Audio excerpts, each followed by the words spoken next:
Boker Tov.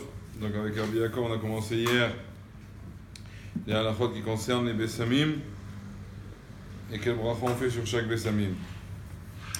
Donc les Maaseh, on a dit hier la définition, ce qui vient d'un arbre, et on fait dessus la bracha de Boré Hatzeh Bessamim, ce qui vient d'une herbe plutôt, alors on fait la bracha de Boré Isbe Bessamim, et si c'est quelque chose de consommable, qui se mange, on fait la bracha de... Non, Anoten Re'artov Aperot. D'accord? Donc à cause de ça, c'est plus ou moins les définitions. Et il y a certains cas qui rentrent dans un safek. Par exemple, sur le hadas, on fait quel bracha? Hatzeh Bessamim. Là, il n'y a pas de safek. C'est clair, c'est un buisson avec des tiges qui restent toute l'année. Donc on fait la bracha de Boré Hatzeh Bessamim. Sur une orange, quel bracha on fait? Anoten, Re'artov, Baperot. D'accord? Puisque c'est quelque chose qui se mange. Maintenant, il ramène ici plusieurs exemples. La rose, par exemple, quel bracha on fait? Un rosier, ça reste tout le temps, donc je vais tenter de dire Arrête si tu la manges. Et Boré Hatzeh Bessamim si tu la sens. Chazak. Le clou de girofle.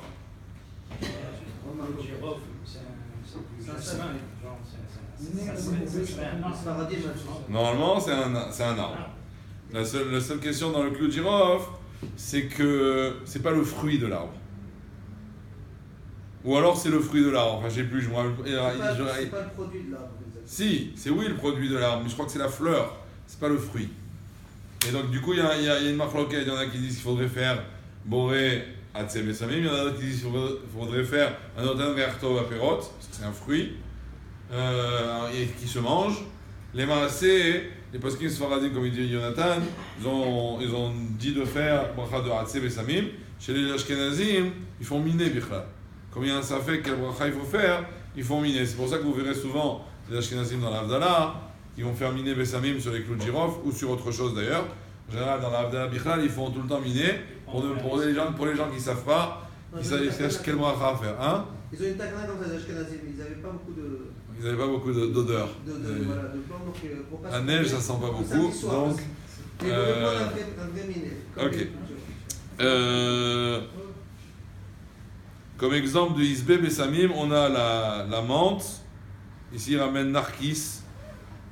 C'est quoi le narcisse? Je crois que c'est une fleur, si je ne me trompe pas. Voilà. Maintenant, comment? La menthe, c'est Isbe. La menthe, c'est Isbe, encore une fois, parce que c'est juste une herbe. D'ailleurs, en hiver, vous verrez, il n'y a plus rien.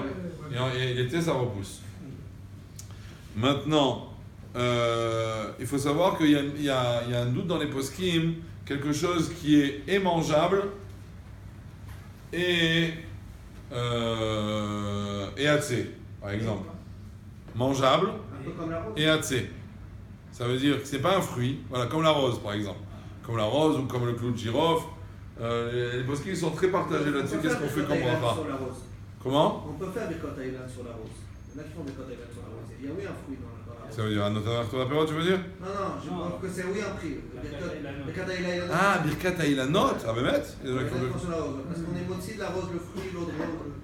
C'est pas un fruit, c'est un jeu, c'est un bossem, non? Il y en a qui font ça, il y a des poskim qui font. J'avais moins entendu ça. Voilà, alors la question c'est quelque chose qui est mangé mais qui n'est pas un fruit, qui n'est pas vraiment un fruit. Est-ce qu'on peut faire la bracha d'Anoten Re'artov Aperot ou pas? Comme par exemple, j'ai dit le clou de girofle, comme par exemple, il parle ici la cannelle. La cannelle, c'est le bois lui-même qui sent bon. C'est pas un fruit. Mais ça, d'un autre côté, ça se mange. Ça se met en épices, ça se met dans le café, et ainsi de suite. Donc, quelque chose qui se mange, vient de l'arbre, mais qui n'est pas un fruit, là, il y a marqué, est-ce qu'on fait un Anoten Re'artov Aperot? On fait la bracha de Hatzeh Bessamim. Nous, les Maaseh, on a l'habitude de faire la bracha de Hatzeh Bessamim. On ne va pas aller trop loin si on n'est pas sûr qu'on peut y aller. Non, il y en a qui disent à cause de ça, on fait miner.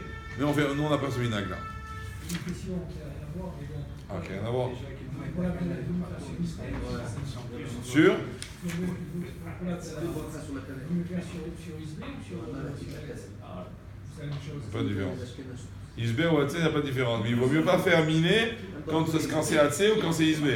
C'est dommage. Nous, on n'a pas ce minag là de faire miner dans le doute. Non. Si c'est des clous de girafe, on fait Hatzé. Même que le clou de girafe aussi, il y a un safek, comme j'ai dit tout à l'heure. Nous, on a l'habitude de. Si c'est clou de girafe, on fait Hatzé. Si c'est de la menthe, on fait Isbe. On ne fait pas miner. Monte, verveine et tout ça. Menthe, verveine, tout ce qui est des herbes comme ça. Bon, à part ça, il ramène ici le minag de faire l'effort le jour de Shabbat, de sentir des bessamim, parce qu'il nous manque des brachot. On doit faire 100 brachot par jour. Et le Shabbat, il manque un petit peu parce que la Shmona Esrei, est plus courte. Donc, c'est bien d'essayer de rajouter des brachot. Nous, on a l'habitude de faire, même avant le Kiddush, de faire des brachot de bessamim pour faire entrer la Neshama Etera. Mais ça, c'est un autre inyan. Maintenant, est-ce que le jour du Shabbat, si je passe dans un endroit où il y a des plantes odorantes, par exemple du hadas, de la lavande ou autre, est-ce que j'ai le droit de faire la bracha de Bessamim ou pas? Pourquoi pas? qu'est-ce qui empêche?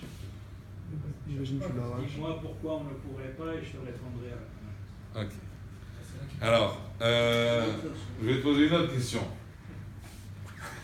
Est-ce que, dans le même contexte, je passe dans un verger le jour du Shabbat et je sens l'odeur des oranges, l'odeur des citrons, et je décide que je veux sentir, je veux faire la bracha sur ces oranges et ces citrons.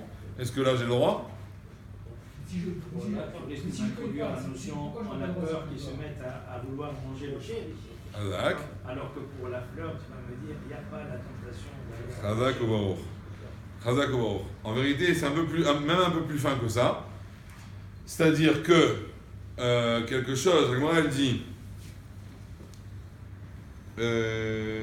Amarava Adas bimchubar mutar le'ariach bo etrog bimchubar asur le'ariach bo. C'est dans Souka. Un Hadas qui est encore attaché, j'ai pas le droit de le sentir pendant Shabbat ou Yom Tov. J'ai le droit, pardon, Chazak, j'ai le droit de le sentir le jour de Shabbat ou Yom Tov, alors qu'un etrog, j'ai pas le droit. Demande à Gemara Maïtama. Pourquoi il y a une différence? Adas de le'ariach kai isharit le lo atelemikzeye. Etrog de le'achila kai isharit le atelemikzeye. Il dit la Gemara, elle dit l'utilisation principale d'un fruit, c'est le manger et pas le sentir. Donc si je te permets de le sentir, tu vas dire ah bon c'est bon, là les chachamim m'ont permis d'avoir une interaction avec ce fruit et je risque de faire mon utilisation principale qui est de le manger et donc de l'arracher de l'arbre.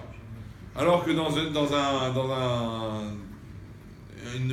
plante odorante, l'utilisation principale c'est la sentir et je peux la sentir sans l'arracher. Donc j'ai pas de raison de l'arracher. Et donc les chachamim ils n'ont pas fait de xéra, ils n'ont pas interdit. Donc un etrog dans un verger, j'aurais pas le droit de le sentir ou un citron, alors que des hadassim ou de la lavande, j'aurais le droit de les sentir le jour du Shabbat, parce que je ne crains pas qu'on l'arrache. Maintenant, si je le sens, est-ce que j'ai le droit de le toucher?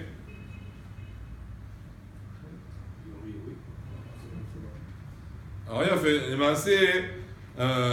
les maasés, oui, on a le droit même de le toucher. Non, on aurait pu dire c'est mouktsé, c'est rattaché au sol, peut-être que sans faire exprès je vais arracher. On aurait pu faire toutes sortes de xérotes, mais les maasés, Alpi Adin, on a le droit, d'après en tout cas d'après les Sfaradim, on a le droit même de les toucher pour les sentir, de les approcher de son nez. On ne craint pas qu'on les arrache. Il y a des gens qui sont marmérim, ils disent on a le droit de sentir, on n'a pas le droit de toucher. Mais les maasés, Alpi Alakha, d'après le Shulchan Aruch, machma, qu'on a le droit même de toucher pour les sentir, et il n'y a pas de problème. C'est intéressant, là-bas la Gemara, elle parle aussi du loulav. Le loulav, est-ce qu'on a le droit de sentir le loulav pendant Sukkot?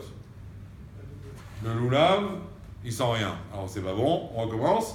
Est-ce qu'on a le droit de sentir le hadas qu'il y a dans le loulav pendant Yom Tov ou pendant Chol HaMoed? Et la même chose, le etrog, des Arbat Aminim, est-ce qu'on a le droit de le sentir pendant Chol HaMoed ou pendant Yom Tov? Ce serait pareil. D'accord? Et la Gemara amène la même idée qu'on vient de dire ici. C'est-à-dire que normalement, quelque chose qui est réservé à une mitzvah, il devient mouktsé. Ce qu'on appelle mouktsé mechamat mitzvah. Ok? Ça veut dire que De même, vous savez tous que les décorations d'Asuka, on n'a pas le droit de les toucher pendant tout Sukkot parce qu'elle est réservée à la mitzvah. Ça s'appelle Mukse Mechavat Mitzvah. Et bien la même chose, le Etrog, le Lulav et le Hadas, ils sont réservés pour faire la mitzvah de Netilat Lulav. Et je ne vais pas l'utiliser maintenant comme parfum. Mais vient la Gemara, elle dit attention, ce qu'on a interdit, ce qu'on a rendu Mukse, c'est l'utilisation principale de la chose. Et donc, le Etrog ou l'utilisation principale, c'est la consommation. On interdit la consommation, donc on a le droit de la sentir. Par contre, le hadas, ou l'utilisation principale, c'est l'odeur. Donc on a interdit l'odeur, donc on n'a pas le droit de le sentir. Donc là, halakha, on n'a pas le droit de sentir le hadas pendant toute la fête. Le Etrog, on aurait le droit. Même que le Shulchan vous dit, il vaut mieux éviter. Maintenant, c'est pour la mitzvah, ne l'utilise pas pour l'odeur. Mais si on sent l'odeur et qu'on veut faire la bracha, on a le droit. Par contre, dans le hadas, on n'a pas le droit. C'est l'inverse de la Gemara que tu as ramené avant du Shabbat, où là, cette fois, c'était le hadas qui est moutar. Exactement.